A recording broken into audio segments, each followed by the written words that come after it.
Hey everybody, welcome back. I have a special guest here, my producer, Marie, and when we get together, it's always a little bit spicy. And today we're talking about something I would say that needs to be said, okay? It needs to be said, and nobody else is saying it, so naturally, I have to say it. So, really, we're talking about how some larger creators, or even this can apply to anybody who has any sort of audience or following. You might be passing up opportunities with creators who you think have small audiences, even though it can be a super aligned collaboration. And in this episode, we're going to do a little bit of bitching, for lack of a better term, about that. And Marie actually has a story for us on this that is very personal. So Marie, please dish us your gossip and welcome back. Yes. Hey, y'all. I'm the producer. You've heard my voice because Laura asks me if I like sparkling water every episode. Sorry. Okay. Yes. My story that I'm like still a little pissed about, but that's what this like bitch sesh is for. So I go to this gym. By the way, my gym's called Base Camp Fitness. It's the best. And there was a girl there talking about how she just did a TED Talk. And I was like, oh, what was your TED Talk about? She said her TED Talk was about burnout. I was like, that's so cool. My client from Boss Babe Reset shouting her out. Like, you would be a great guest on that podcast because it's for like corporate girlies and also like entrepreneurs who are burnt out. And so she was like, oh, honestly, we were vibing the whole day. Well, the whole time I was at the gym, like just generally vibing. Like it didn't feel like it was anything else. And so then I DM'd her and I was like, hey, like it was so fun meeting you. I would love to watch your TED Talk. And then I said, here's the link to book on my client's podcast. And then she goes, what's her Instagram? Immediate red flag. Even when I get that in UGC, I'm like, okay, you clearly, when I'm pitching you for UGC services, you clearly don't even know what UGC is if you're asking for Yeah. my handles. Okay, like for someone who maybe is new to UGC, like what do you mean? Is that like influencer? Yeah. So UGC, user generated content, I do on the side. And I have a whole ton of episodes about it. You can scroll back not even that far to learn about it. But when I'm pitching brands and I'm like, I have my lovely little pitch that I'm very proud of and does well for me. And then brands respond and they're like, okay, thanks so much. Could you send us your social media handles? And I respond and say, like, wanted you to know, I'm a UGC creator. I'm not an influencer because with UGC, I'm not posting any of this content on my own personal Instagram account. So it doesn't matter what my Instagram account looks like because I'm creating content for their Instagram account. And I understand sometimes brands might just want to see like what you're like on camera. And I'm like, well, that's why I have an entire portfolio for you. There's Yeah. no need. There's no need for you to be scrolling on my Instagram that is talking to travel creators when I'm pitching a candle brand. And sometimes people are like, oh, it doesn't look like you're like you a lot. This is actually, okay, here's a little behind the scenes that I need to like work on. Some of them, not some, maybe one, I got one response that was like, oh, it doesn't seem like there'd be a natural fit for your travel content with our like wellness brand. And I'm like, well, okay, first of all, so this is my portfolio. This is like, I'm not pitching you this. So I'm behind the scenes now thinking about how to make that even clearer because I have like actually a couple of different portfolios that I send to specific niches pitching, which is a fabulous thing to do. But still, I don't know. So whenever I get that response of like, send me your social handles, I'm like, okay, they don't know what I'm talking about. Yeah. Yeah. Well, in this situation, she is one of those like clout diggers, like where she's only going to engage with someone if they can give her an audience. And what I thought she misread about this and is completely missing out on is that like it's not about that Erica doesn't have a big Instagram. Her podcast is doing very well, and 100% of her audience will be 100% into what you're saying.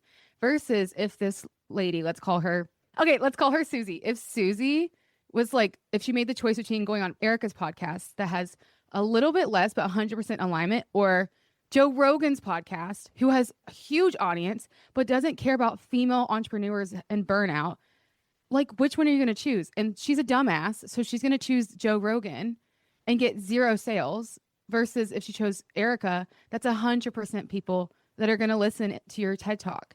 And so I really want to tell her that, but I'm also like, that's not professional. Or am I fucking helping her out? I don't know. Or is that not the issue here? that Right. I that I'm upset. I'm actually so glad this happened to you so that you could come on my show and talk about this because Yes. this is because people are so obsessed with themselves. Okay, that's not new Yeah. news. We love ourselves, especially people who have large followings. Kind of sometimes I think it's easy for them to make that part of their whole personality, and it's actually not. And we know that like okay, Erica's has a business that does really well, and it doesn't matter how many Instagram followers she has because she's making money and she has a totally her 100% target audience listening to her podcast. It's just such a shame and like a missed opportunity that people will look at the number of followers somebody has to and equate that to what you could get in return for that. I even saw an Instagram ad yesterday that was from some fucking course creator. And it was like, we guarantee you will get 1 million views across all your platforms. And I almost commented on this ad to say, like, but can you guarantee that they are 100% my target audience? Like, I don't Mm. give a fuck if I get 1 million views across all my platforms. If it's everybody and their aunt, I don't want that because everybody and their aunt isn't my target audience and isn't going to buy from me. I would rather have 1,000 of my perfect target audience than maybe I would honestly even rather have 100 of my perfect target audience, maybe even 50 or 25, because you can't even like take on 25 writing clients, at least me at this moment, Yeah. without like building a huge team, than 10,000 of random people. Mm. That's so true. I think they want to go viral, but they don't realize like your business could blow up faster than you're ready. I actually have a client that approached me because her business is blowing up to the point where she doesn't know what to do with all these leads, and her business, I don't think she's ready to scale, which is the girl I'm going to help. She's like, Oh oh yeah. shit, now what? And that's a good problem, but you also are losing the leads the longer you don't know how to scale those leads. So I think going viral it's just not necessarily always the answer. And what do you suggest for someone who's like, okay, maybe going viral isn't the thing to do? Like, how can I find aligned people? Yeah, how to find your aligned audience. Yeah, let's stop looking at numbers and be like, okay, ew, like Joe only has 12,000 followers. Should I not work with him? Or should I work with John, who has more, but like we don't really have an aligned audience? Like, if we're not looking at followers, how do we find people to work with that are going to fit us more? Mm-hmm. Yeah, I would start by I mean, there's no problem like reaching out to people who have a big following who are aligned with you. Like that I would start there. That's That's great. that's good. Yeah. And then also people often forget when they're trying to build their own audience or like even get more followers, more sales, whatever, that the people who are going to help you get there are the people who are already in your community. So reaching out to those people to do content like collaborations with in any Mm. form. I did a whole episode on like how to do collaborations with people. That's a thing that you can do to then get to their shared audience. There's a term for that. Borrowed traffic. That's what it is. Like let's say there's like a massive football game, and you're selling hot dogs. You wouldn't set up your hot dog stand outside of like 2 blocks down the street. You would set it up right outside the gate of the football stadium because everybody's going to the football game and then they're going to be hungry. Like you're borrowing the traffic of the football game to get sales to your hot dog stand business. So the same applies with your content and Instagram and any social media you're using. Go to the people who are already your peers and in your target audience and engage with them, make friends Yeah. with them, and then go to their followers who probably are also your target audience and make friends with them. That's what I would do. Do Yeah, some I think people overthink networking. Networking is just making friends. Like it networking is really like a bad word. I wish that we could update it. It's make just friends. friends. And that's what I guess that's what I'm upset about that girl, Susie from the gym. Like you just missed out, like you just threw away that like hour-long conversation at the gym. You just threw it in the trash. You threw that genuine connection in the trash because you saw my client had X amount of followers. That's disgusting. Like we actually could have been friends, but you were shallow. And I feel like make friends with people in your network. You have no clue how far they can take you. If you're looking in it like egotistical way, like have no clue how far your current network can take you. For example, our friend James Hammond from the Winging It Travel podcast, he was my first podcast friend.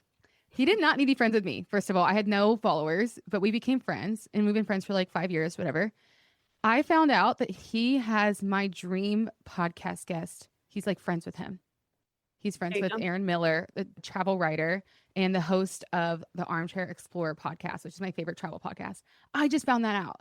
So now because I've been friends with James for like 5 years, I am one step away, one friend away from my dream podcast guest. And like, that's because I made a friend. And I feel like that's why I'm upset with Susie. Because I'm like, you threw our friendship in the way over numbers. Like, Totally. That's so like, shitty. that's gross. Yeah, you just never know what can happen from, like, you never know who knows who. Yeah. You never know that. And similarly, like, if Susie wants to act like that, guess what's going to happen, Susie? People are going to find out that you act like that because the world is so small and we're only like separated by 6 people. 5 people are going to be like, oop, Susie's kind of has an ego. Yeah, exactly. And nobody Reputation wants to is work with everything. egos. Yeah. Like and now it's gonna be awkward at the gym. Like Fucked up. But also like she doesn't know how extensive my network is. So like you just really like okay, I have questions about Susie. Maybe you know the answer to. Let's do it. Do you know fuck, I forgot. Good question. What kind of business is she? Is she a coach of sorts? I think she's like some sort of like influencer. I do TED Talks on burnout. Okay. Guess what, Susie? No one wants to be in the room with you if you're going to be acting like that, listening to what you have to say. Overall, yes, people probably are enjoying her energy, but like on an interpersonal relationships are just as important as getting like 1 million followers. That's what life's about, is like interpersonal relationships. So I just feel like don't get all too interested, I guess, on the followings on things. I feel like you should be making genuine connections based off vibes. Like right now, I'm looking for a coach to work with because I'm a high ticket closer. And at first, when I started this hunt, I was looking at the biggest coaches, like the biggest coach with the biggest numbers. And then I was like, wait, why is my business successful right now? And it's because I genuinely just connect with people in my network and I have an incredible like array of clients. And so now I'm looking at coaches who I just am making connections with and vibing with. And I just know that's going to be more successful than me looking for coaches that have 1 million followers. So I'm not saying that's a bad strategy, but I think we should be looking at real friendships and real connections and not just, and most importantly, in alignment with your content. Yeah. People want more community and it's not as hard as I think we can make it out to be in our heads to actually make. Like, you just gotta send some messages and be nice. It's not that hard. I wonder if Susie will ever come and be like, Marie, you're a high ticket sales closer. Would you like to close my program? I can't wait. And you'll be like, actually, I don't close with people who only have. I should have done that. What's your Instagram? Show me your numbers on your TED Talk analytics. Yeah. How many people actually clapped at the TED Talk? Clout. Hey y'all, this is Marie, the editor of the show you're listening to right now. And did you know that your very own Laura Haley is the researcher and writer of my podcast? It's a travel, comedy, history, not very PG podcast called The Culture Cult Show. And if you can't get enough of Laura here and you want more of her, check her out on my podcast, where we tell you the wildest stories from every country in the world. She was actually recently on for a special episode about Denmark's insane Mad King and the scandalous royal affair that happened. So if you really love Laura and you really want to support her, come check out her amazing witty writing and research on my show, The Culture Cult Show. Check it out in the show notes. Okay, back to the episode. Yeah, honestly, Erica's podcast is doing extremely well and climbing, so I can't wait till she like comes back. She's like, actually, would love to look at no, Susie. No. Actually not gonna respond. I'll leave you on red. Don't ghost people. That's it. I don't think, well, I don't know. What do you think on ghosting? I don't like being ghosted. Have I done it? Have I done it to cold pitches I get in my email? Yes. That feels different though than like having a conversation with someone and then ghosting them. Right? Like a genuine conversation and then that's crazy. That's crazy. I'm kind of a hard person to get a hold of unless we're like working together because I at all times have like 30 unread text messages, but like if you email me, I'll see it. And the DM thing, I'm not the best at DM, so I have to like that's something I have to be conscious of to check myself. But even then, I'm like not fucking ignoring people. Or I literally am so explicit with people. I'm like, listen, I'm not very good at this and I'm not ignoring you. Like, listen, you know what? I did ghost someone recently. Oh, really? I did. Let me pull it up for you, actually. And here's why. I think maybe I mentioned this to you a few weeks ago. I just don't have the time for this sort of antics. So I decided not to respond. Let me pull it up. So I follow this business coach and I'm like, fabulous, love your content. I get a message from him that, of course, isn't loading right now, but it said something like, hey, I've just been going through my followers and realized I didn't connect with you. I'm like, this is someone who has a lot of followers, a Mm. lot of followers. And I'm like, yeah, fucking right. Like, I'm not that stupid, okay? I said, hey there. Oh, he said something like, I assume you're into content writing since a lot of my audience is. I said, yes, I'm a content strategist for travel influencers and travel brands. Him. That sounds amazing. Travel is such an exciting niche to work in. Gag me, dude. Freaking shut the fuck up. What kind of projects do you usually enjoy the most with your clients? I was like, boom. Okay, what are you trying to sell me, dude? I could have told you were trying to sell me Mm. from the very first message you sent because it wasn't authentic and it was canned. I just responded long form writing.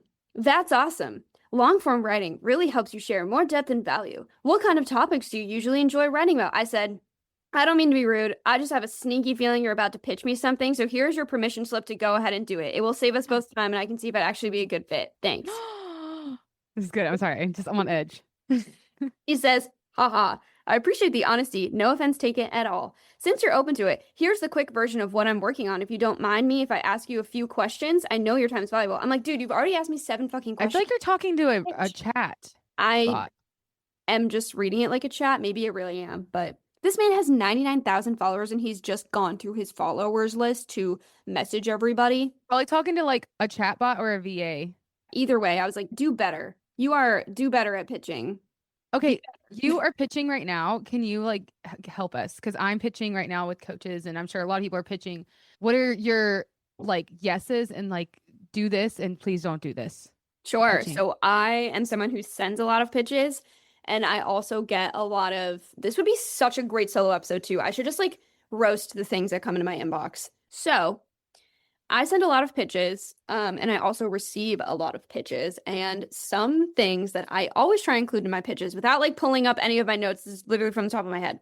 But I never lead with like, hey, I'm Laura and I am a content strategist. And here's what I am and do and like to do on the weekends. Nobody gives a flying fuck about you. They want to know what you can do for them immediately. You have like 2 seconds to talk to them. Okay. So immediately tell them why. Then I say, I always try and be, because everybody's beginning of the emails is so canned and so templated, and everybody has the same one. So I really try and be different in the beginning. I'll be like, hey, Sally, I see that you are the marketing director at brand name. It's so nice to connect with you. Immediately, they're like, okay, cool. This person has done their research. This is like, maybe it's from a template, but they have clearly taken the next step to figure out who they're talking to. Then, it kind of at the end of that first paragraph, I'm like, here is what I think. Here are a few ideas I have for your brand name that I think could help you do XYZ, like goal that I think is lacking in their content that I could help them fill. And then I list them like 3 bullet points of things that I could do for them. Those bullet points can be pretty similar from brand to brand you're pitching. Like, let's say you're doing UGC and you're pitching a vitamin company. Okay, those 3 ideas can be pretty similar. Those 3 ideas can be pretty similar if you are pitching vitamins, no matter if it's like melatonin or like a multivitamin. Okay, they're doing the same thing. And then I always end your email with a question because we are hardwired to answer questions. I never ever end it with like a can't wait to hear from you or like thanks so much. I end it with a how do these ideas sound for you? Or like, I usually say, can I send over 2 to 3 concepts? Question mark send. I don't even like say Laura. They can see from my email whose name is sending this email. I don't need to repeat that. That's like, whatever. Everybody's doing that. So I try overall to not, I think about what are other people doing, and I'm going to do exactly the opposite of that. That's so good. That was okay. I definitely think I'm doing some stuff wrong. I think I'm doing the end wrong. I'm like, cheers, Marie. Like, I would end it with like whatever your last paragraph. Sometimes other ways I've ended it is like, you can schedule a meeting with me here and I put in the hyperlink, or we can communicate over email if that's better for you, question mark send. So then they're like, okay, like I am interested. What's the best way to talk? you're so right about this because if you end it with like, thanks, Laura, you just stopped the conversation. Yeah, don't Like the stop. conversation actually stops because you just said thank you, Laura. Guy. Versus you're like, what do you think about this? Or like, I'm free Tuesday. What about Yeah. you? Like you're telling them the conversation's just getting started, bitch. Like Yes. that's And so fucking smart. when I pitch my services, I typically end it with like, what's a content task you want to get off your plate? Or in like the next Mm. 90 days, like what do you want to accomplish? Something like Oh, that. So they're like, because basically through the email of pitching my services, I'm like, I'm making you suffer reading your pain points. I'm making you like mm. reread what's going wrong with you. And then at the end, it's like, okay, like what's the one thing that you could get off your plate? And they're like, ah, yeah. Even if it's like a What's slap the one response, thing? they're like, oh yeah, I hate blogging. Send. And I'm like, okay, cool. At least I have that one sentence from your response. I'm like, okay, cool. How often are you blogging? What does that like look like? Let's like take 15 minutes to just talk about this, be faster than email. Oh my God.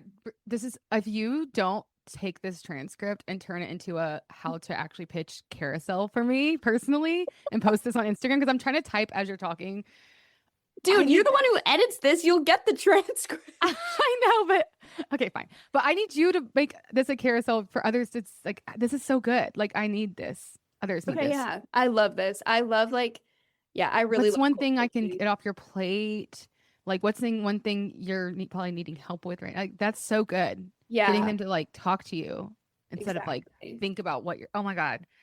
Okay, Or like okay. looking forward to hearing from you. Oh my God, kill me. Stop. I Never. think I'm a bad pitcher. Oh no. No, you're just a bad ender. You're just a bad email ender. Yeah, because I think I start strong. Like I always start like I try to talk to them like a friend. I'm like, hey Laura, oh I'm fucking G, that last post, blah blah blah. Yes. By the way, Yes. And sometimes I get emails from people who maybe they're like somebody's VA and they're trying to get somebody to pitch they're pitching their client onto like my podcast. And obviously I love everybody who listens to the podcast, so I'm very careful of who you get to hear in your ears. But mm, they'll be like, "Oh, I just loved the podcast episode. I love how you talk about blah blah blah." I'm like, I know from that sentence that you didn't yep. listen to this episode 100%. Yes. Try harder. So one time recently I responded, somebody said something like, "Oh, I know what it was. It was someone pitching me to they wanted me to hire them to write my LinkedIn posts." Okay. And so they said, "Oh, love what you posted on LinkedIn recently." I responded and said, "Haven't posted on LinkedIn in years. Send." And like, try harder, dude. Like you clearly did not even look at my LinkedIn. Yeah. You didn't even try. He obviously did not respond to that, but I must have been having a crazy day, but I did respond to that one with like, haha, haven't even posted on LinkedIn in years. Nice try. Yeah, I think like the bad pitches are like I think look at a bad pitch if you've ever been pitched and be like, okay, what did I not like about that? And it usually Yeah. is the fact that like they clearly don't give a fuck. Like they literally just changed a couple words in a sentence and was like, "Hey Laura, loved your episode about travel. By the way, do you want to like I feel like that's probably yeah, I think for me the bad pitches that I get with my podcast, I'm like, no, it's the one I think you sent that got on you sent to your podcast. It wasn't mine, it was yours. It was like the guy Yeah. who was like obsessed with Bon Jovi and did like a tour for Bon Jovi. And that has nothing to do with your podcast. Your podcast is No. teaching travel creators. It's not about Bon Jovi pub crawls. Yeah, Why they would you think pitch like that?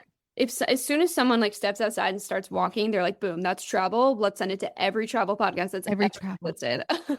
Yeah, yeah. I think so.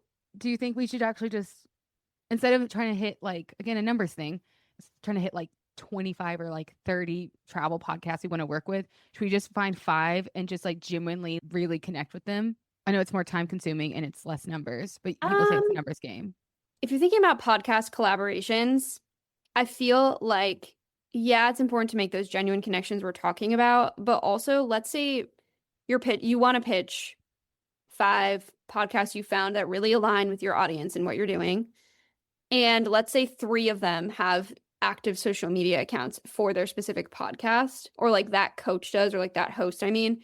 Okay, then yeah, go engage with them there. But let's say the other 2 don't have any sort of social media at all, then I would just send them a genuine email that has nothing to do about what you're pitching at all.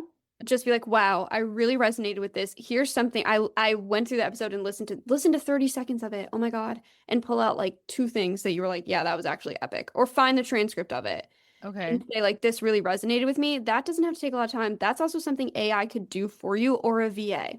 And you don't pitch in that. You just say, hey, I love Yeah, this. be like, hey, like, because people love getting compliments. I like freaking freak out when people are like, wow, I listened to your podcast and I liked it a lot. I'm like, oh my God, that's like the best thing that's ever happened to me. And they're going to respond to those emails because you're like complimenting them and telling them how much you like their podcast and what it meant, whatever. And then when they respond, be like, oh, amazing. Then I would start a new thread, like in a day or 2, a few Okay. days, whatever, and email them to be like, oh, just listening to it again, it made me think of like how, let's say that you're doing this and you have clients who you want to get on the show. It made me think of like Maddie and her podcast and how she does a lot of manifestation stuff. She would be like really good guest. Could I like connect you to something like that? Okay. So there's a coach. I genuinely want to work with her. Her content is like mindset for entrepreneurs. And so I've been like actually binging her content. Like I even commented, I said, sorry, I'm liking all your shit. I'm binging it. And then she commented back. She's like, oh my God, I love it. So we've been kind of just doing that. Okay, I've been fun. asking her genuine questions. I'm like, hey, but what about this theory? Like I'm actually engaging. And then I sent her a DM and I said, hey, let me know if you're looking for closers. I genuinely love your content. And I said, by the way, do you have a YouTube or podcast for your long form EFT tapping videos? I was curious because I want more of your EFT tapping videos, which is actually me being like, bro, why don't you have a Right. podcast? Yeah, and let me do it for you. So I did do the ask. I said, do you need closers? I said, I like your content. I'm actually really obsessed with your content. Do you need closers? By the way, do you have a podcast? I want more. I love it. How was that rating of a pitch? I think that was good. I think you did your hard work. Well, one, yeah, that's really good because you actually like the show. I do. I really like her content. Like I'm actually learning. It was genuine. When did you send this? 2 days ago. Okay, I would follow up with her today. Might as well. Be like, hey, did you see this DM? Did you see this question I sent? What I always love to do is like harness the power of voice messages because it's so much easier Yeah, to, I can talk in a voice message. yeah, not come off as like, oh, well, I think you should have a podcast because here's what I did for my one client. Yes. Okay. Okay. Like you could explain like, okay, like I have been obsessed with your mindset podcast, whatever, and it made me think about this other client I have who I've been doing like their podcast and YouTube, and that like has been going really well for them. And I just think like this could be a crazy huge opportunity for you to reach more people because I frankly can't shut up about your podcast to everybody else. Like Mm-hmm. kind of telling her from like a listener perspective, I like from my professional perspective, you are doing such awesome stuff. More people need to know about it. This is how I've done it with other people. So That's I good. would send a voice message too. And then if Okay. she's like not opening these emails or whatever, find her actual email and send her Okay. actual email. Okay. I shall do You that. could even then like if it's someone you really wanted this, I would do this with a little bit of caution just because of the time investment. You could always send her like a Loom video to be like, I'm obsessed with this specific episode you did. Like, here's my client, whatever, who did this thing, like to her email or something. But that again, like, I don't want you to waste time making a video. Okay, yay. I'm glad I got a good rating. I have been a bad pitcher before, like really bad. So I'm actively trying to get better. It's hard to do because like especially if you really really want to work with someone, I feel like it gets harder for me at least. Yeah. Well, also something I will point out is like almost 90% of pitches people are getting are from AI. They're just gone into ChatGPT and been like, write me a pitch email for my blah blah blah. So if you think about what can you say genuinely as a person, you're automatically going to already stand out from all of the AI shit. So AI is great for helping you come up with like those 3 kind of bullet point things you could pitch to a client to say like, here's how I could update your blog, or here's whatever. But the beginning and the end of like, I'm genuinely a listener, like, OMG, like chat wouldn't write in an email, oh my fucking God. You know what I mean? With like a No. million exclamation points in all caps. Like it wouldn't do that. So think about what everybody else is doing and how they would be using AI for pitching. And you can use it, but do the opposite. Be crazy. Be crazy. Also, I like how you said when we were talking on the call the other, like just have fun. Like you just landed a big UGC deal, and I'm like with this pitching to coaches, I'm like, I'm just gonna have fun. I'm gonna shoot my shit. Like just have fun. Yeah, because you already know that like you haven't done one, like you're brand new to closing. So like you don't need this. You know what I mean? Mhm. So it's like, okay, I can be fun and I can like say no to the wrong opportunities because I'm not coming at this with a scarcity mindset. I'm coming at Yeah. like I'm going to look for the right opportunities because I don't need this because I have my podcast clients and we can take this a little bit slower if I have to get the right people. And this is going to be fun and not stressful because it's not like my very last dollar that I'm hunting down. Yeah. But like what if someone's like starting their content creator business and they're like, I really need to make money and they're in that scarcity mindset. Like how do they it's like hard to switch from like scarcity to fun if you genuinely are like trying to make cash. You know, maybe it's their first coaching Yeah. business, it's their first launch of their content. I would say do a lot of what you're doing. Do it a lot. Like, okay, if you're like, fuck, like I need to like pay my rent or I need to do whatever and I need to make this work. One, I would go and get on some job platforms first of all, like Upwork and whatever, and just find something to get you a little bit of cash for the minute. While Mhm. that's going on, just be pitching a lot because pitching is just a numbers game. The more pitches you send, the more likely people are going to answer, the more opportunities you'll get. So while you're able to work on these kind of lower paying gigs that you're getting via like Upwork or Fiverr or whatever, just pitch out the wazoo because that will help that will work. That will simply work because it is a numbers game.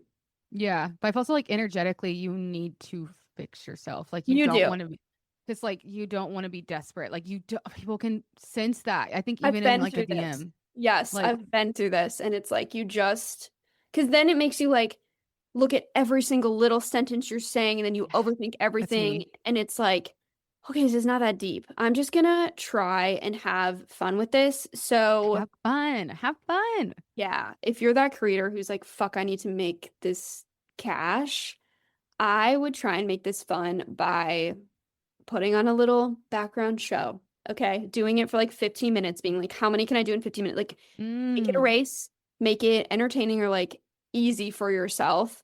Find a creator friend and be like, dude, come on, we're gonna land 11 UGC deals this week. Let's do it. mm, Great. Let's pretend or like we've talked about, Marie, be your alter ego. Put on your alter ego. yeah. And you're like, I am a white man in his 20s who has a podcast. Like that's the energy that I'm approaching this with. If you bring that energy, you can probably get really far.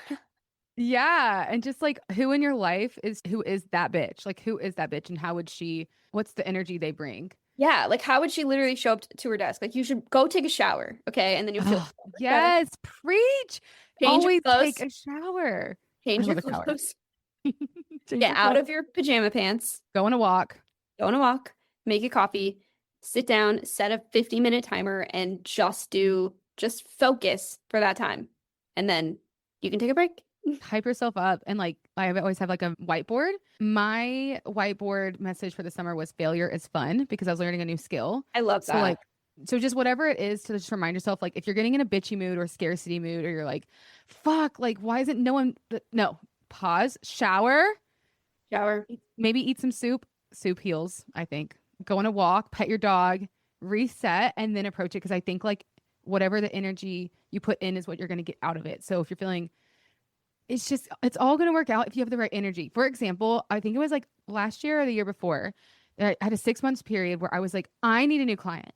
I need a new client because I lost three in like November. Like nothing I did, just shit happens in business. So I was so desperate. I was so desperate for like 6 months and nothing came through. Dead pipeline. I was giving off like anxiety. Around like May, I decided to just let go. I just let go. And I was like, you know what? It'll be fine. It's just me fine. I got 3 clients in a weekend.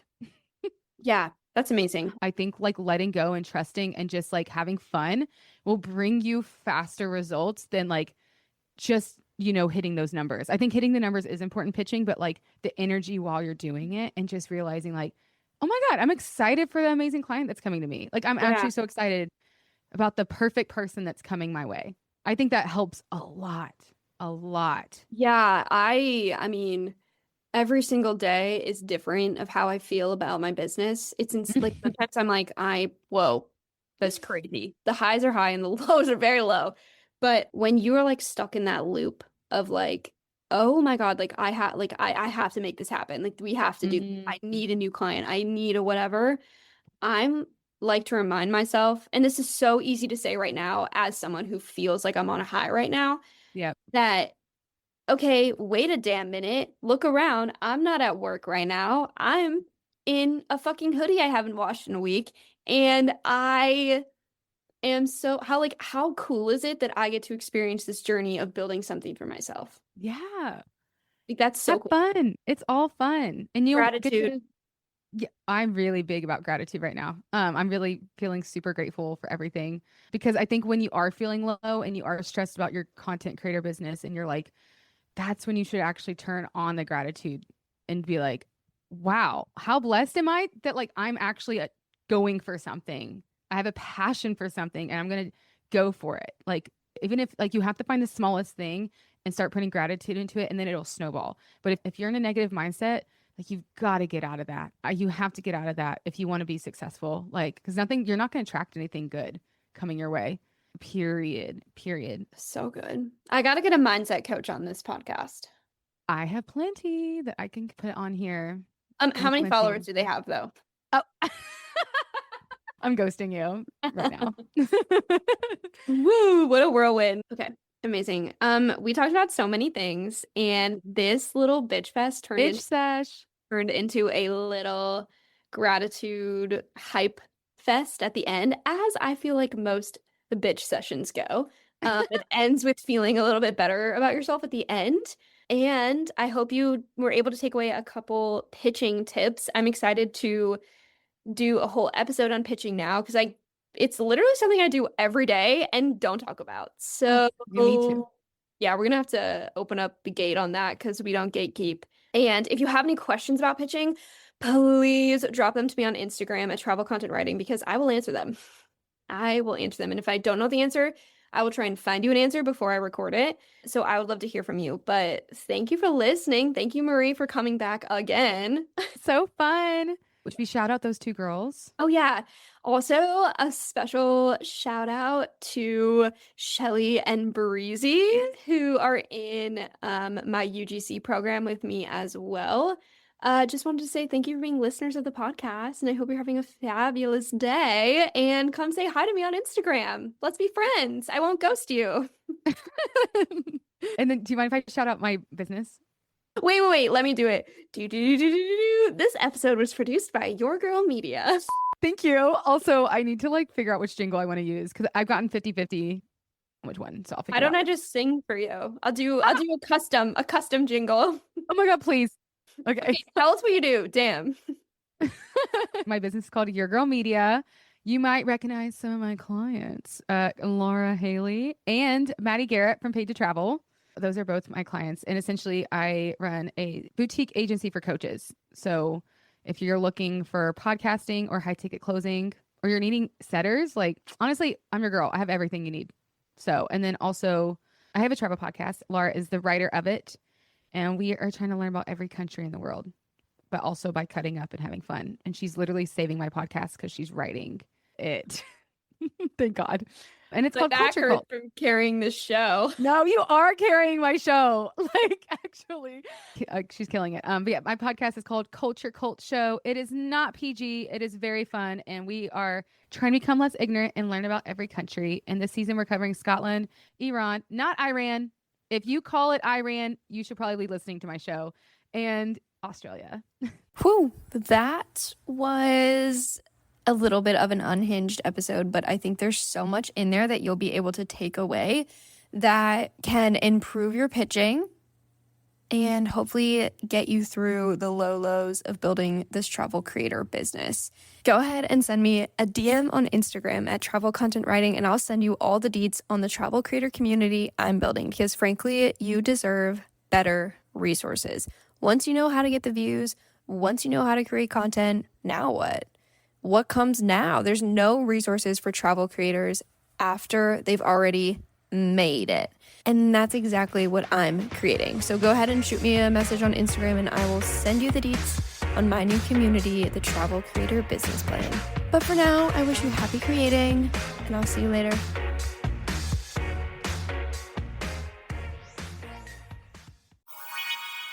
This podcast was produced by Your Girl Media.